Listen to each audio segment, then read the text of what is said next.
Welcome sa Tagalog Horoscope, ang iyong gabay sa pang-araw-araw na buhay. Hatid namin ang pinakadetalyadong horoscope na magsisilbing gabay mo sa pera, trabaho, pag-ibig, kalusugan, at swerte. Naway magtagumpay sa buhay ang lahat ng ating tagapakinig at subscribers sa buong mundo. Maraming salamat sa pag-subscribe at tanggapin ang siksik, liglig, at umaapaw na biyayang hatid ng Tagalog Horoscope. Ito ang iyong pang-araw-araw na horoscope para sa Gemini para sa Pebrero 17, 2025. Sa araw na ito, Pebrero 17, 2025, inaanyayahan ka ng isang pagbabago sa iyong masiglang enerhiya na lubhang natatangi sa Gemini. Habang ang buwan ay nasa Libra, maaari kang makaramdam ng banayad na pag-udyok na pag-ugnayin ang mga timbangan sa pagitan ng iyong mga hangarin at ang mga pangangailangan ng mga nakapaligid sa iyo.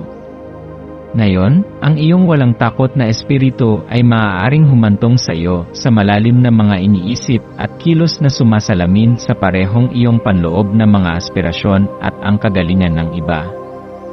Isipin ang mga sandali na kung saan naramdaman mo ang pagkakaisa sa iyong sarili at sa iyong kapaligiran. Balikan ang mga emosyong iyon at hayaan itong maging gabay mo sa araw na ito. Ang pagbabalanse ng ating mga pangangailangan at ng pangangailangan ng iba ay isang patuloy na proseso. Mahalaga na tayo ay maging mapanuri sa ating mga motibasyon at siguruhin na ang ating mga aksyon ay nakabatay sa pagmamahal at paggalang sa ating sarili at sa iba. Ang pag-unawa sa ating sarili at sa ating mga pangangailangan ay mahalaga upang maging mas epektibo tayo sa ating pakikipag-ugnayan sa iba. Kung alam natin kung ano ang ating pinaniniwalaan at kung ano ang ating mga pinahahalagahan, mas madali nating maipapahayag ang ating sarili sa iba at mas magiging totoo ang ating mga relasyon. Ang araw na ito ay isang sandali na puno ng oportunidad para sa pag-invest sa iyong sarili. Yakapin ang pagkakataong ito upang pagyamanin ang iyong mga talento at hilig dahil sinusuportahan ng universo ang makabuluhang pag-unlad kapag nakatuon ka sa loob. Sa pamamagitan nito, makakahanap ka ng mas malalim na koneksyon sa iyong sariling mga ambisyon, habang patuloy na tinutugunan ang mga tawag ng pakikiramdam at suporta para sa mga iyong pinakamahalaga. Ang pag-invest sa ating sarili ay hindi lamang tungkol sa pagpapaunlad ng ating mga kasanayan at kaalaman. Kasama rin dito ang pag-aalaga sa ating emosyonal at mental na kalusugan. Mahalaga na maglaan tayo ng oras para sa ating sarili upang makapagpahinga, makapag-isip at makapag-recharge. Ang pagpapahalaga sa ating sarili ay ang susi sa pagkakaroon ng mas maligaya at makabuluhang buhay. Kung tayo ay naniniwala sa ating sarili at sa ating kakayahan, mas madali nating makakamit ang ating mga pangarap. Ang pagkilala sa ating mga talento at hilig ay mahalaga upang magkaroon tayo ng mas malinaw na direksyon sa ating buhay. Kung alam natin kung ano ang ating mga hilig na gawin, mas madali nating maipagpatuloy ang ating mga pangarap at mas magiging makabuluhan ang ating mga gawain. Ang iyong nakakahawang enerhiya ay maaaring magbigay inspirasyon sa mga nakapaligid sa iyo, na ginagawang parang kasing dali ng paghinga ang iyong altruistic act na yon. Ang pagbabahagi ng iyong oras o talento ay hindi lamang nagpapasaya sa iba kundi nagpapayaman din sa iyong sariling espiritu na lumilikha ng isang magandang tapestry ng koneksyon. Parangalan ang palitan ng enerhiya na nagpapahintulot nito na panatilihin kang grounded habang umuunlad ka sa iyong natatanging pagpapahayag. Ang pagbabahagi ng ating mga talento at kaalaman sa iba ay isang paraan upang makapag-ambag tayo sa ating komunidad. Sa pamamagitan nito, hindi lamang natin natutulungan ang iba kundi natutulungan din natin ang ating sarili na lumago at umunlad. Ang pagbibigay ay mas masarap kaysa pagtanggap. Kung tayo ay nagbibigay ng bukal sa ating puso, mas mararamdaman natin ang tunay na kaligayahan at katuparan. Ang pagkakaroon ng koneksyon sa iba ay mahalaga upang magkaroon tayo ng mas makabuluhang buhay. Sa pamamagitan ng pakikipag-ugnayan sa iba, mas natututo tayo, mas lumalawak ang ating pananaw, at mas nararamdaman natin na tayo ay bahagi ng isang mas malaking komunidad. Habang ikaw ay naglalakbay sa iyong araw, maglaan ng mga sandali upang magnilay sa iyong sariling mga pangangailangan kasama ng mga pangangailangan ng iba. Pagsikapan ng isang balanse na gumagalang sa parehong paglalakbay ng iyong kaluluwa at sa mga puso ng mga iyong hinahawakan.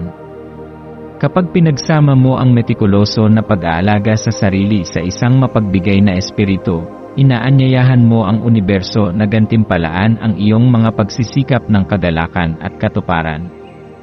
Ang pag-aalaga sa ating sarili ay hindi makasarili. Mahalaga ito upang maging mas epektibo tayo sa pagtulong sa iba. Kung tayo ay malusog at masaya, mas marami tayong maibibigay sa ating mga mahal sa buhay at sa ating komunidad. Ang balanse ay susi sa pagkakaroon ng masayang at makabuluhang buhay. Mahalaga na bigyan natin ng pansin ang lahat ng aspekto ng ating buhay, mula sa ating personal na mga pangarap hanggang sa ating mga relasyon sa iba.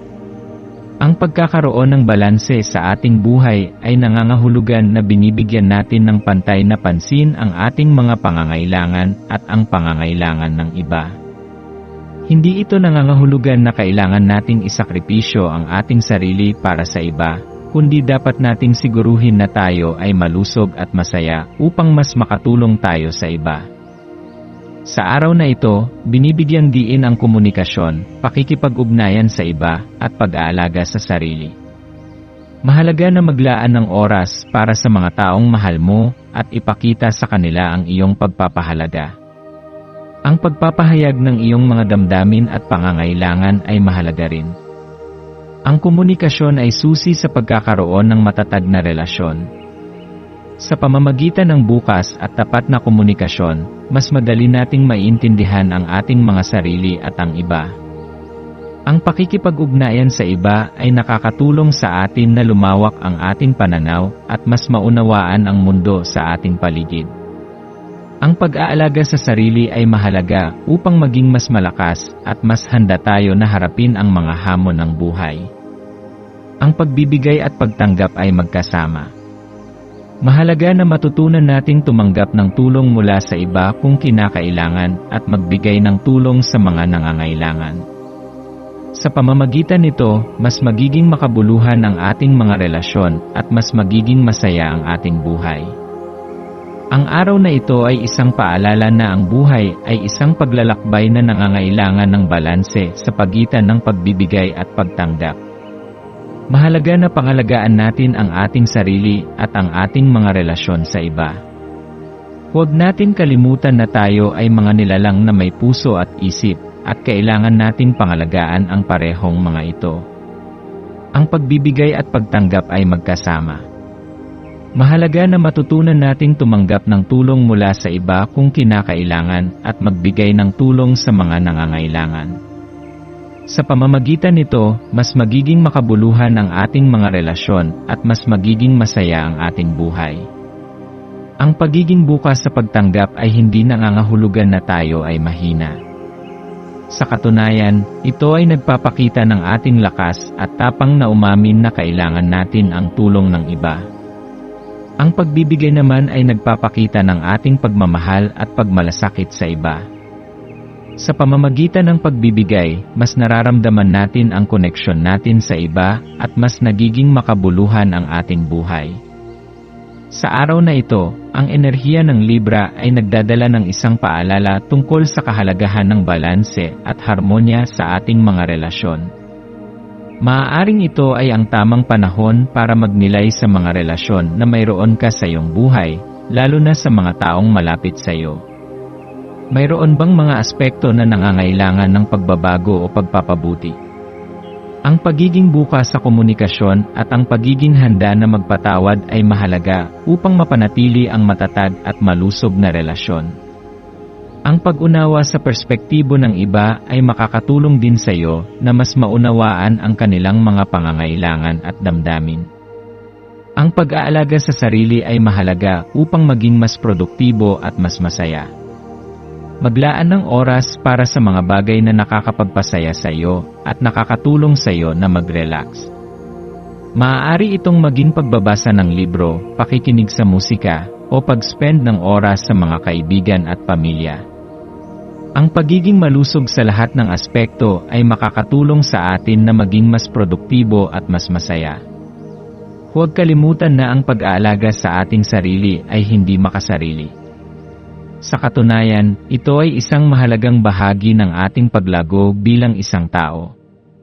Kung tayo ay malusog at masaya, mas marami tayong maibibigay sa ating mga mahal sa buhay at sa ating komunidad. Sa araw na ito, hikayatin ang iyong sarili na maging bukas sa mga bagong ideya at oportunidad. Ang pagiging curious at ang pagiging handa na matuto ay makakatulong sa iyo na lumago at umunlad. Huwag matakot na subukan ang mga bagong bagay at mag-explore ng mga bagong larangan. Ang buhay ay punong-puno ng mga posibilidad at dapat nating samantalahin ang bawat pagkakataon na dumating sa atin. Tandaan, Gemini, na ikaw ay isang natatanging individual na may kakayahang makaabot ng anumang nais mo sa buhay. Ang araw na ito ay isang paalala na maaari mong gamitin ang iyong lakas at sigasig para sa kabutihan at para sa pagkamit ng iyong mga pangarap. Magtiwala sa iyong sarili at huwag kang matakot na mangarap ng malaki. Ang universo ay sumasayo. Magkaroon ka ng isang produktibo at makabuluhang araw. Naway ang mga bituin ay patuloy na gabay sa iyo sa iyong paglalakbay.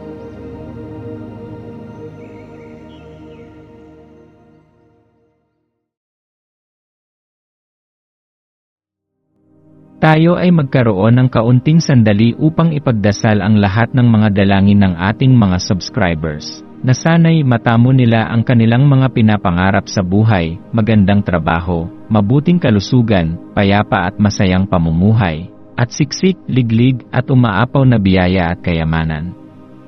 Ipinagdarasal namin ng mataimtim ang lahat ng mga komento sa nakaraang video, at hinihiling namin, Panginoon, na pagpalain mo ang ating mga subscribers ng masayang buhay sa mundong ibabaw. Maraming salamat po. Maraming salamat sa panonood ng iyong horoscope ngayon araw. Naway gabayan ka ng mga bituin sa iyong landas. Huwag kalimutang mag-like, share, at subscribe para sa iba pang cosmic na kaalaman. Hanggang sa muli, manatiling konektado sa universo